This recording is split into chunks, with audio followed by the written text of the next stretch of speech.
Sen yarımın qasidisən, xiyalına deyirəm, bir xiyal et. Sen yarımın qasidisən, əylən sənə çay demişəm.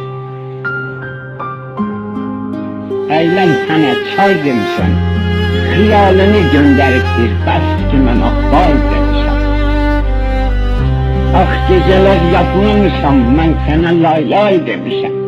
Derya sığmır gözlerimden, sel olup akır yanağa. Hasretini hemdem etti bu kimsesiz birine.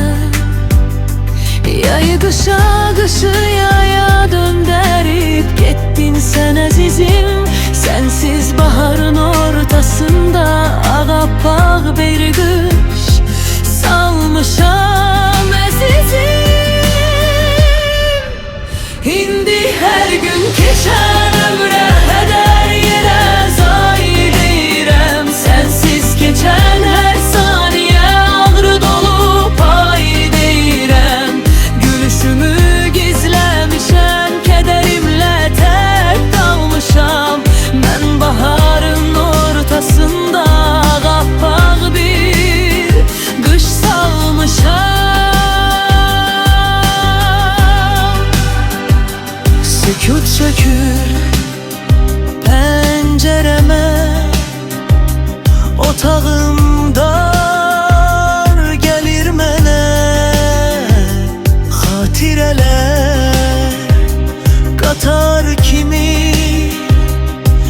düzülübdür yenə. Sen gideli təqvimlərin rəngi solur, gözlərimin ışıda sönən ulduz tek sönür. İndi her gün keçen ömre heder yere zay deyirəm. Sensiz geçen her saniye ağrı dolu pay deyirəm. Gülüşümü gizlemişem, kederimle tek kalmışam. Ben baharın ortasında ağappaq bir kış salmışam. İndi her gün keçen ömre heder yere zay deyirəm. Sensiz keçen her saniye ağrı dolu pay deyirəm. Gülüşümü gizlemişem, kederimle tek kalmışam. Ben baharın ortasında ağappaq bir kış salmışam.